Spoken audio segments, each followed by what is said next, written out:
Welcome to Scoop World Order. We are rolling along in this Purdue week here as Ohio State has hit 5-0. We got Maryland done. A lot of consternation, a lot of hate is out on the websites. You're not going to see that with us. We're going to break down what is going on, see how we can fix this running game. We have a big 4-star recruit from South Florida, another South Florida Express kid. We're going to watch a little bit of his tape and just see kind of where we're at. I know a lot of people are frustrated because people like to be miserable, but I'm not miserable. I'm happy that we're undefeated. We could be Texas. We could be a lot of these teams where they saw the dreams die this weekend. So we're going to break all of that down for you. With that being said, as always, very thankful and grateful for you guys joining us. In the comments, give me your thoughts on the game. Where's the team at? What's the ceiling? What's the floor? Where do you think these guys are headed? I like where we're headed, so I might be the only person on earth that is like that, but I think they're getting great defense out of Jim Knowles' crew. I think the offense has a little bit of ways to go, but again, in this modern era, I'd much rather have a great defense at this point. We've had great offenses the last 3 years, and we didn't win. We didn't win anything. We didn't win the Big Ten. We didn't beat Michigan. We won nothing. We had a bunch of bogus bowl wins, which are fine, but we have no rings for any of the stuff that we've done the last few years. So I think that having a defense as we get into October and November, and we have tough road games at Wisconsin and at Michigan, is going to be huge. So if you enjoy this content, please leave us a like, click subscribe, and also click that little alert bell. I am going to get in here with the other positive human being out here, Nevadabuck. Nevada, how are you? I am positively happy to be here, and I don't understand what all the consternation is. I know people are concerned, but this show is going to focus on solutions. We're not just going to talk about problems. And here's the ground rules. Ground rules are we can only talk about solutions, and we can't wish. Hope is not a strategy, so we can't just be like, well, this guy's got to be better. I mean, Joel Klatt. I like Joel. I'm a big fan of Joel. I thought Joel Klatt sucked this weekend. I thought he was so bad. Like early on, he starts kind of begging for like a crown of the helmet, targeting penalty on Mike Hall and on something that was just completely bad. And then he started just babbling about combination blocks and got to get up to the second level and this guy's got to do it. And it's like, Joel, just wishing that people that were better about stuff, we all wish that we had 5 Orlando Paces and that every play was blocked up perfectly, but that ain't happening, and that's not where we're at, and that's not really, that's not going to be part of the strategy for Ohio State this year. So let's talk about what we can do to fix it.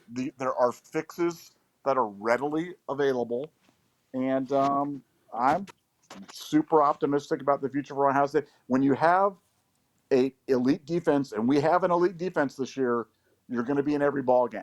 So it's just a matter of being opportunistic on offense, not turning the ball over, taking advantage with your big play guys. We've got big play guys on the outside. We've got big play guys at tight end. We've got big play guys in the backfield. So you know what? We're going to be in every ball game. We're going to be in every single ball game till the end. And if things break right for us, like they did in 2002, like they did in 2014, we can run the table and we can win the whole thing. So I'm calling that shot right now that Ohio State's going to be in it to win it till the bitter end. And Joel Klatt, man, you got to be better, man, because you sucked this week. And I hate saying that because I like you, but you were bad. That's a great opening to the show. I think that some of it's scheme, some of it's play, some of it's a good call and bad blocking. Some of it is the opposite, good blocking with a bad call. We're gonna go into one of the good blockings and bad calls. So Ryan Day's favorite running play ever. He loves running this into the boundary, this little stretch play into the boundary, and I hate the bunch into the boundary. I know that we love doing that. I'm sure that that's like in vogue in the NFL because we always copy whatever the NFL is doing because that's the only way we could ever do business. But, you got Cade coming backside. You got full zone on the front side. The line is fine here. The problem is that you're a guy short, So if you put Josh Fryer here and you get these guys all working, I mean, you're trying to get somebody up to these two.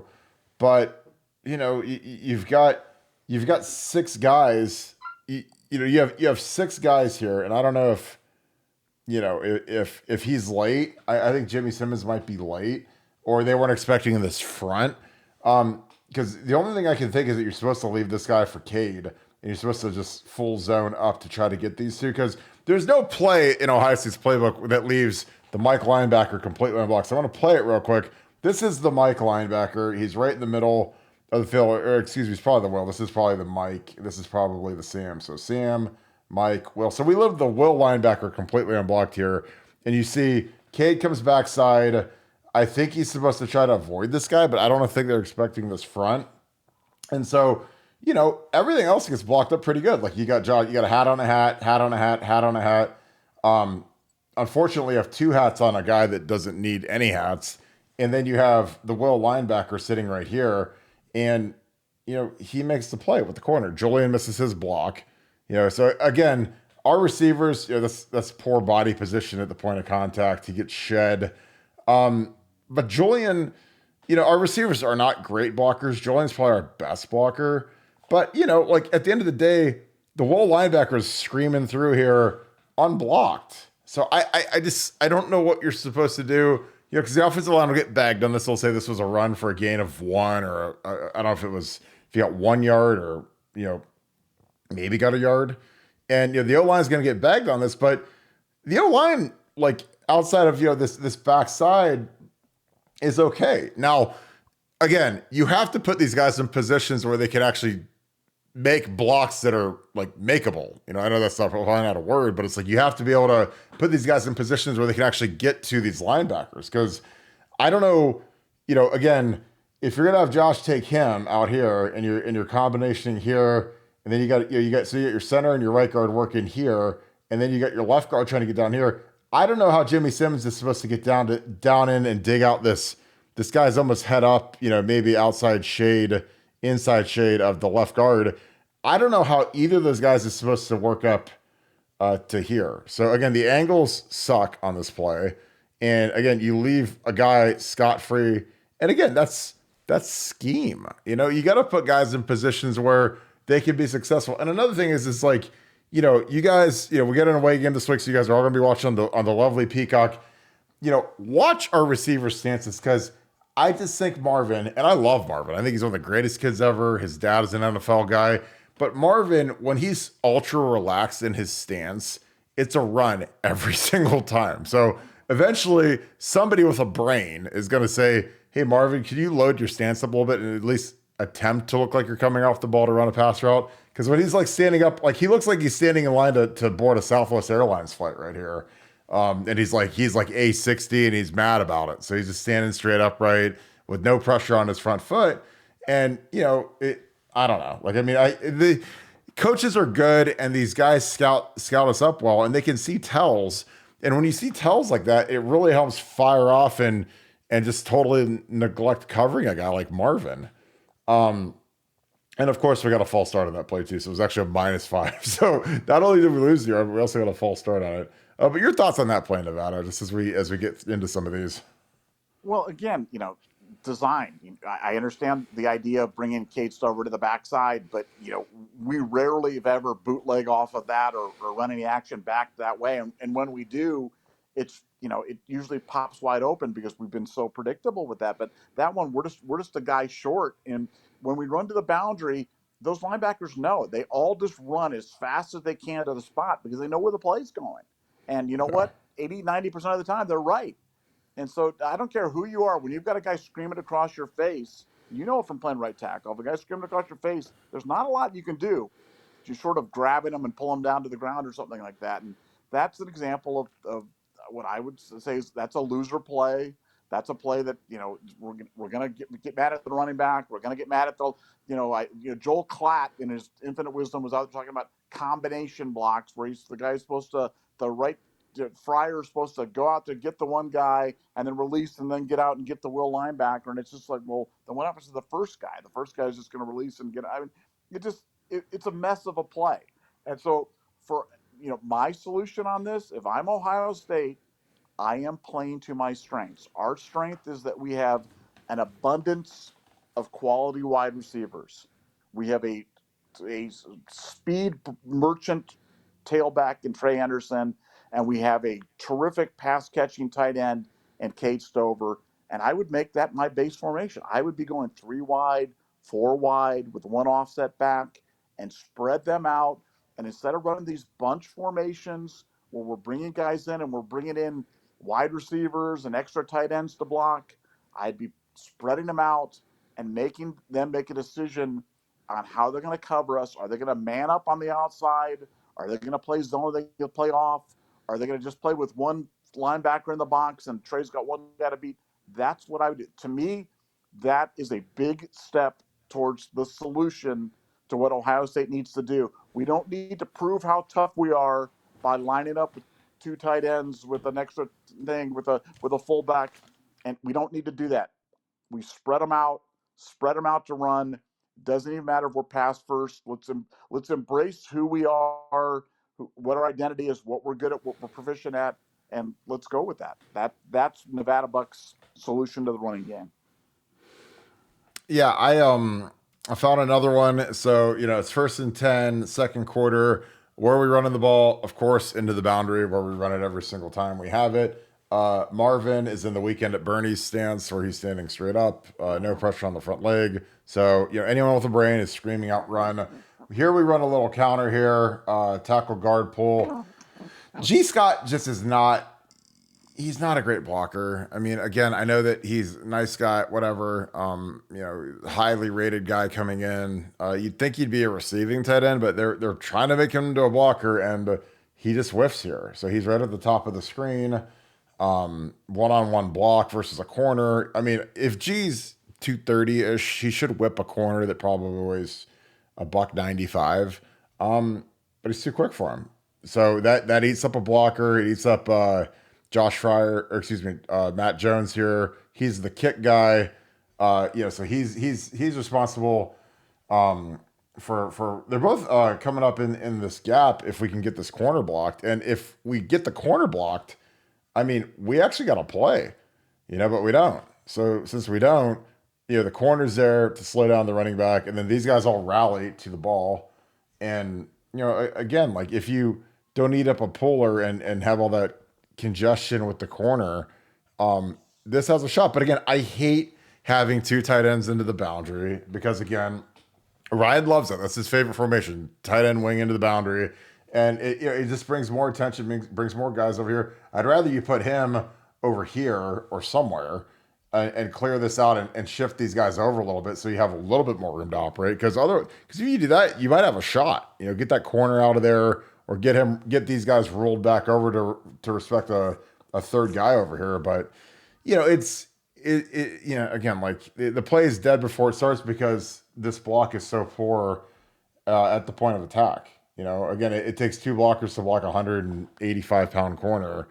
And, if you get that block done, though, I mean, this has a chance, but again, this is part scheme because we're predictable that we run into the boundary all the time. And it's just poor execution by G. Scott. I mean, when you just watch it and break it down.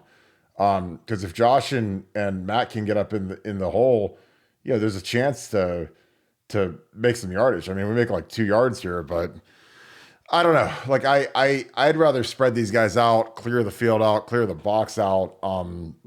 But that's not our MO right now. We love running into the short side of the field.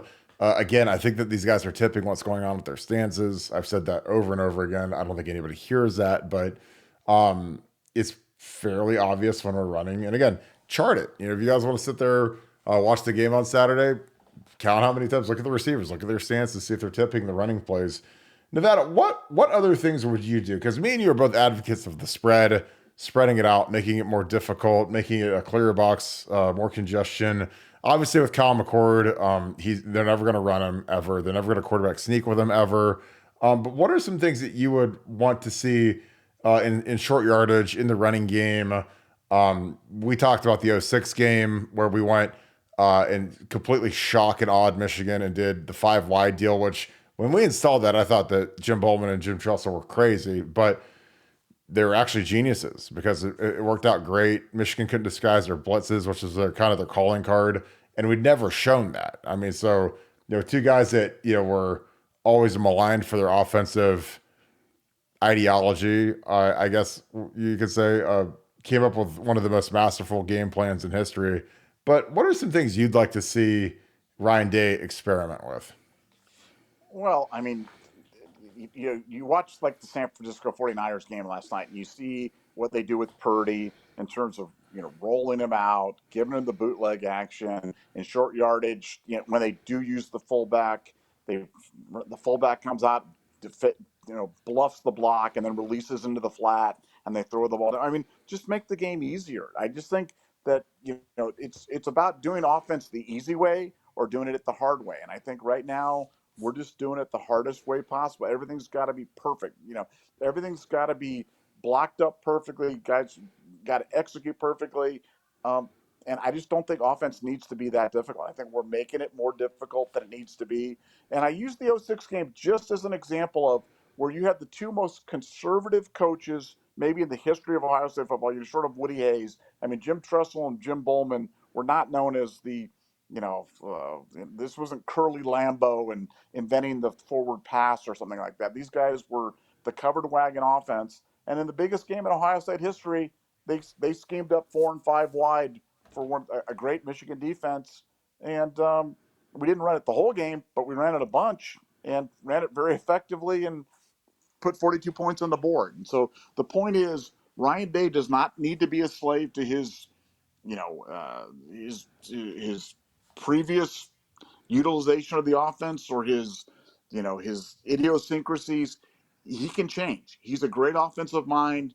He can change. He can break tendencies. And when we broke tendencies, and I said this yesterday, we broke tendencies, I'd say 4 times. The Harrison pass, the Fleming pass, and the 2 passes to Stover, the guys came wide open because we're so predictable that when we do something that's even the slightest bit out of the norm, it's completely shocking off for the defense. So I think for Ryan's just got to they've got to just go back to the drawing board in terms of what they're doing and start over, because I think that we've got all the pieces are there to have a very effective OSU offense. I really do believe it's scheme and predictability that is our culprit, not insufficient talent on the offensive line or running backs that aren't fast enough or whatever it is. I think it's scheme and predictability, and that starts with Ryan Day.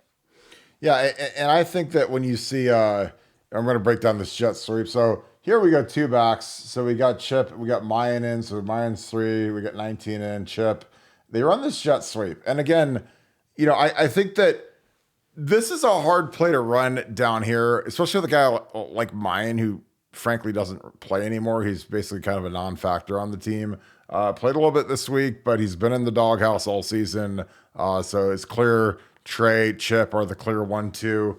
But Mayan got a shot, and this is it's an interesting play. So you run it all the way through. You get the jet sweep. Generally you want to get this thing out as wide as possible, get it out here. But Cade can't hook the guy. In a perfect world, I mean, and this would be a tough guy to hook, but you're trying to reach this guy, and the guy kind of stuffs Cade. If you were coaching this, and again, this is tough because Mayan has to read this block. It looks like he's getting hooked right here. The perfect world, you would teach these guys just to curl up in here, and I would have Mayan ACL this guy. I'd say put your helmet right into his kneecap. ACL him real quick. And then, if you do that, then you got a shot, because this kid's playing himself out of the position.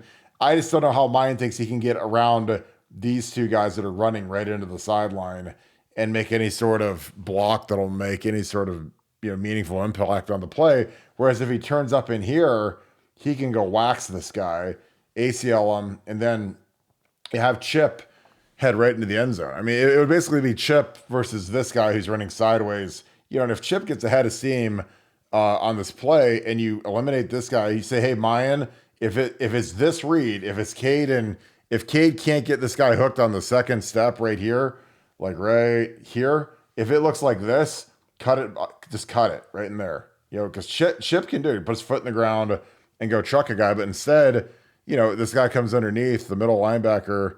It looks like this is Sam, the Mike, the Will. So the Will linebacker comes right through. Again, this is a play that, this is almost the perfect defense to run this against because they run, an A-gap blitz right here, B-gap blitz. So, this guy takes himself out of the play just based on their call.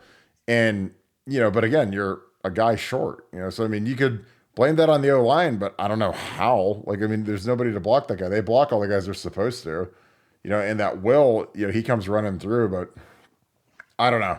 Like some of these, they're just tough because it's a loser play just based on the formation and based on what the defense does and the fact that I don't like plays where the Will linebacker's running downhill and hitting us behind the line of scrimmage, and you don't have a great answer on how to block them.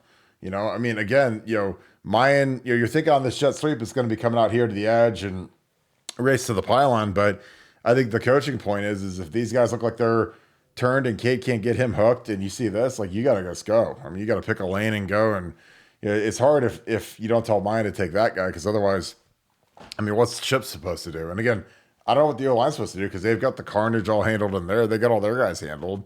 But you still have a free hitter in the hole, and then you have backup right there. In a perfect world, in goal line when it's condensed, you just eliminate this guy with a nice cut block, and then it's Chip versus this guy, and he drops the shoulder and runs them off into the end zone. But again, like we're close, but again, like we're running some stuff down here that we're trying to put in some new plays like that jet sweep with 2 running backs in the game, and it's hard on my end because Milan barely plays anymore, and then Chip has never run a jet sweep. I mean, unless I missed it, I've never seen Chip run a jet sweep before. So, I mean, I would, in my perfect world, I'd hand that to Mecca, and I'd have Chip train him as the guy leading up in there. The one thing I did like about that jet sweep versus the Notre Dame one is it was to the wide side of the field because you give those guys more space. These guys that are shifty, can put their foot in the ground and change direction, give them a little bit more space. Like when you run into the condensed side of the field, I mean, it's like you have no shot. But your thoughts on that play, Nevada?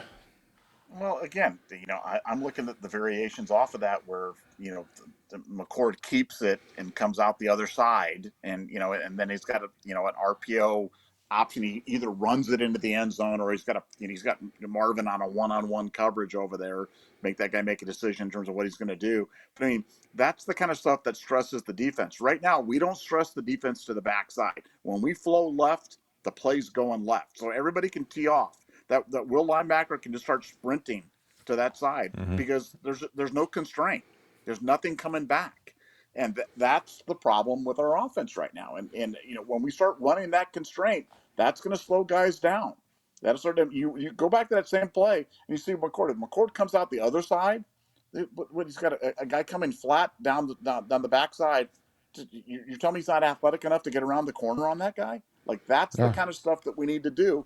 And when that's what Stanford is. I know the 49ers are the 49ers. They're an NFL team. But I mean, Brock Purdy is Mr. Irrelevant. I mean, he's the last pick in the draft.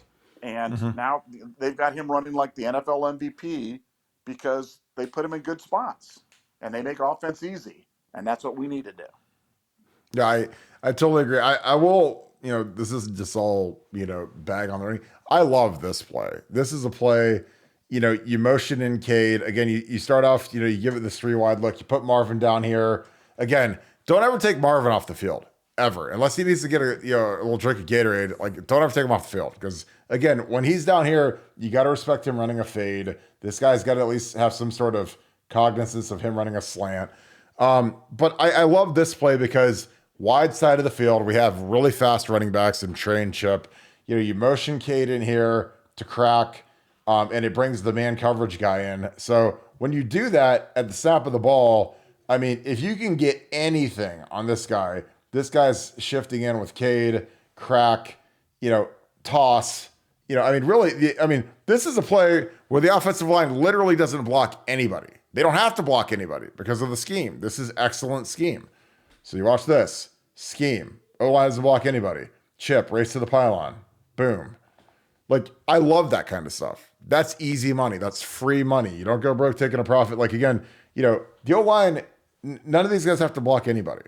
The play's over. It's dead. And Matt Jones is the only guy who's trying to get off the edge, and he doesn't touch a soul, So, I mean, that's great scheme by Justin Fry and Ryan Day, and a great call. When you have speed and you've got motion and you've got Marvin and Emeka on the field, again, even if you're not going to give it to Marvin and Emeka, it's just terrifying that they're out there because they can literally beat any cornerback in a one-on-one situation, especially in that short red area. But I'll show a little end zone shot of this. But again, you're tightened down. This is a big departure from having an extra tight end, a fullback, like some of the stuff that we're doing against Notre Dame that I thought was terrible. They brought in Caden Curry and Luke Montgomery. It's not against those guys, but like when you play football in a phone booth, you're just a lot easier to defend. And you take Marvin and Emek off the field, which I think is silly. So here, pitch it. And I mean, there's just nobody here. I mean, this is just race to the pylon and see how athletic you are. And like I said, the O line does that. I mean, Matt Jones misses the guy he's supposed to block, and it just doesn't matter because we got a faster player and he's just racing to the pylon. So again, and that goal line stuff, when you've got those receivers, I think that's the golden ticket right there. Nevada, I know that we've talked ad nauseam about this running game before we get into our commitment today. But just your thoughts on the prospects of improving the running game, because I think that I think we're close. Like again, that was a great call. I thought that was a fantastic call. We need more of that. We need more scheme. And again, like it's not like you're reinventing the wheel, but when you watch some of these NFL guys that are just incredible, like Mike McDaniel with the Dolphins, you watch Kyle Shanahan with the 49ers, they create new stuff like every week. And you watch it, you're like, wow, that guy's wide open. Wow, that seems so obvious, so easy. What are your projections going forward for the Ohio State running game as we get into kind of the meat of the schedule with the Purdue? Then we also have Penn State, Wisconsin. Well, just again on the play that you just showed, you've got action kind of coming into the left, and then you run sweep wide to the right. You know what I'm saying? You're bringing the play against the flow, and that's a non-Ohio State thing to do. We generally point where we're going to, and so when we don't do that, things come open. I think we're going to do that more in the future. Ryan Day is not dumb. Justin Fry is not dumb. They've got to see this. I think we're closer than a lot of people think too. And like I think it's such a great point that you pointed out on that literally nobody had to block anybody in that play. Nobody blocked anybody. Matt Jones didn't block anybody. So it didn't matter. And the running back went into the end zone untouched. Scheme can defeat everything. If you're not predictable, if you're not pointing to where you're going, if you're not running into the mosh pit, if you do it, you don't need to have the super duper combination block, get to the fourth level with the third guy and do stuff like that. Just scheme it up, break your tendencies, and don't point where you're going to. Stop being so predictable. I really do believe that we're close, and I really do believe that we're due for a breakout because these guys are too talented. These guys are too smart, and I think it's little things that are tripping us up right now. But I think we're a lot closer than people think, and I just do not understand the doom and gloom that a lot of people are seeing right now. I don't see it at all. I am incredibly optimistic about where this team's headed and what we're doing, and I think we're a millisecond away from being really really good and having everybody on the bandwagon.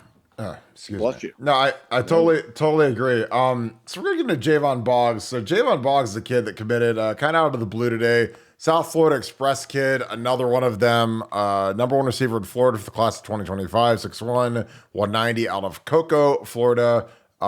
Here's his little offer sheet. A lot of projections to Florida, but he went with Ohio State. Again, the South Florida Express deal is very strong right now.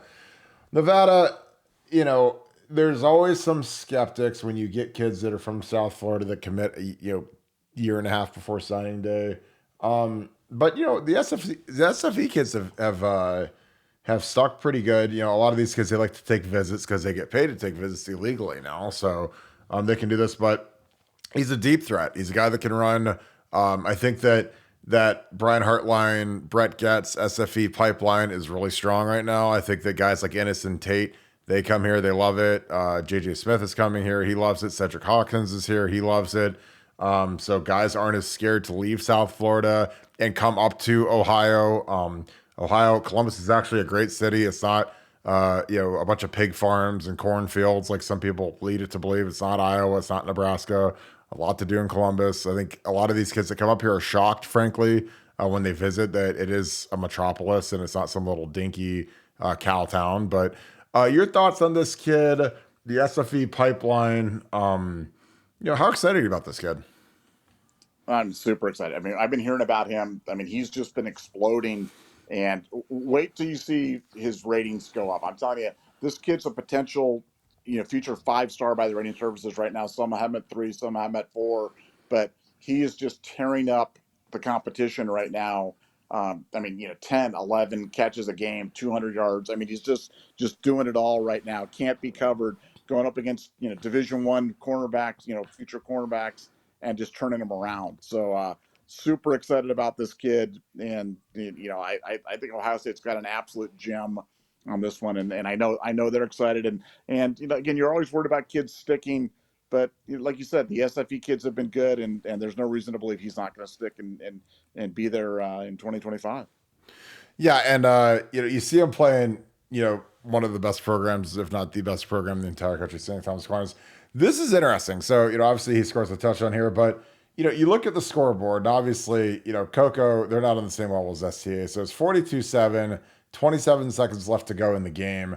And this kid's still playing hard. That's something I actually like to see. Like, he's in there at the end of the game, making a catch, scoring a touchdown against a team that frankly outguns pretty much everybody. So there's no shame in getting waxed by St. Thomas Aquinas, but I like to see kids that keep playing hard through the last whistle. I think it says a lot about his character, a lot about his work ethic, explosive speed guy, which I love.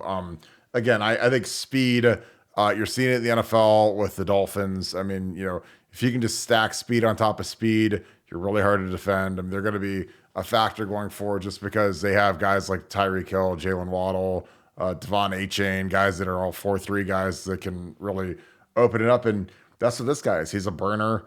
Again, this is a sophomore tape, so his junior film is even better. This is just the quickest one I could download. But, I think that, Hartline is doing what he does. I mean, he goes down to South Florida. These kids love Ohio State.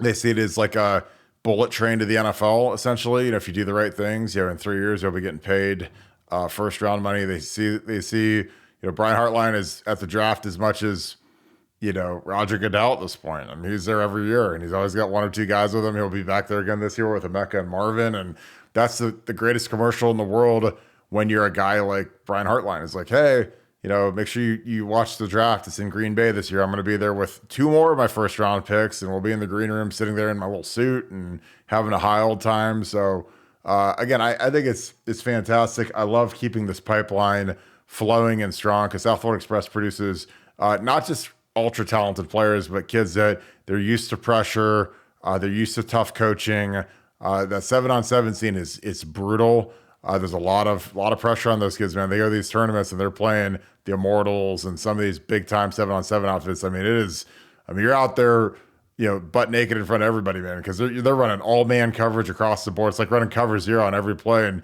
if you can't cover that day, you're going to get roasted by some of these guys. And, guys like Cromani and McLean have gotten pulled before. He's a 5-star corner playing for Colorado for Coach Prime right now. And, the 7-on-7 is, I think it's one of those things where Ohio State is really prehistoric when it comes to not allowing that because it really develops skill guys, develops quarterbacks and receivers. So these guys are ready-made. They're ready to play as soon as they get to campus. And I think the biggest thing that's keeping Carnell and Brandon off the field right now is that we've got Marvin and Emeka. We got the two of the top, probably the top 2 receivers in the country, 2 of the top 10 players in the country playing receiver. So there's only so many balls, to be thrown. There's only so much room at the end and the starting offense. So I think next year it's going to be really interesting to see how much we see Brandon, JJ, and Carnell, because I think those 3 guys could take over that wide receiver room. With that being said, Nevada, wrap this thing up. Any final thoughts? A run game edition, a recruiting edition. I know that you got the Packers playing the Raiders tonight, so I know you're all jacked up about that. Any final thoughts? I just think we're close. I think we're close, and I think Ohio State's. I think it's all going to come together, and when it does, it's going to come together quickly. It's like the old saying, "How did it happen? A little at first, and then all at once." I think it's going to come together quickly for the Buckeyes, and I, I, I, I just, but I just have a feeling, man. I'm just telling you, I have a feeling. I just have a feeling about the way this season's breaking down, that it's just following the script, and I think the script's got a happy ending for Ohio State at the end of this, and I think Ryan Day is going to be vindicated offensively, and I think Jim Knowles is going to be vindicated defensively, and I think it's going to be a great year. Well, here's the one thing I'm going to say because I can't let you go without asking you this question. In '02 and in 14, at points in those respective seasons, did you have doubts about Ohio State being able to win a national championship that season? No, absolutely. I mean, nothing about the. after we lost to Virginia Tech and Braxton Miller's shoulder fell out of the socket, Uh, like, did you not have like just this maybe isn't our year? This maybe isn't. Nobody was running to the ticket window when they were 75-1. Because again, when they played the Cincinnati Bearcats, I was in Vegas and I looked at the big board. The Bucks are 75-1 to win the national championship, and I didn't bet it because I didn't think they were going to get in because Virginia Tech tanked. They were like 6-6 or whatever. And that loss was so bad. I was like, there's no way we get in over TCU or Baylor because they were both like undefeated or whatever. But I mean, Nevada, like realistically in '02 and 14, like everyone had to have had severe doubts about us winning a national title, correct? Oh, yeah, we're so much closer than we ever were in '02 and in 14. That's again that's the benefit of having a little bit of historical perspective on the Buckeyes is you realize these things are never a straight line up. You have to you learn through the adversity, you learn from growing through things, and maybe there'll be personnel changes, maybe there won't be, but Ryan Day's not a dumb guy, and he's going to figure this stuff out. And when you've got great players, and we have great players, man, lots that can fix a lot of the little issue. Little tweaks to scheme can make this team go from good to great in a hurry, and I'm predicting that's going to happen, and I don't mind owning that ground. Yeah, I'm absolutely with you. So now I'll let you go for real. Appreciate you guys tuning in. Again, I got the faith. I think the defense is balling right now. I've seen that '02 team had a great defense, mediocre offense, and they won the big ring. So a lot of people forget the history of college football sometimes. But really appreciate you all tuning in. If you enjoy this content, please give us a like, click subscribe. Also click that little alert bell. Again, we appreciate you guys each and every night joining us and bringing those comments. Also, if you guys are on Apple, iTunes, or whatever your podcast format is, Spotify, give us a subscribe. Subscribe to our podcast in the audio form. For some of you guys driving to work that like to listen to the podcast, just search Buckeye Scoop. You'll see our Morning Scoop podcast, which is what this is under. And just give us a subscribe, and you'll have it right on your phone every single morning. So appreciate you guys as always. I hope you guys have a great rest of your day. As always, thank you, Buckeye Nation, and thank you, Scoop family. Talk to you tomorrow. Go Bucks.